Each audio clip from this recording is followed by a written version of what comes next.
هرونيفر. نطق النهارده هو نطق الهاء. هاء كان المصري القديم بيرمز ليه برمز البيت بالطريقه دي كده او بالطريقه دي كده. طيب الترانسليتريشن بتاع الحرف ده ايه؟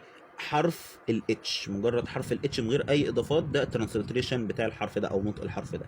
طبعا شبيه في اللغه العربيه بالنطق بتاع حرف اله، ولان في شبه من الاتنين في الرسم فقررنا في لغه فيلو نستخدم هو نفس الرسم. مجرد نعمل خط فوق وخط كده وخط كده، بس كده بقى عندنا حرف اله او نطق اله. طيب لو عايزين خط ارفع اهو، مجرد كده كده كده نطق اله.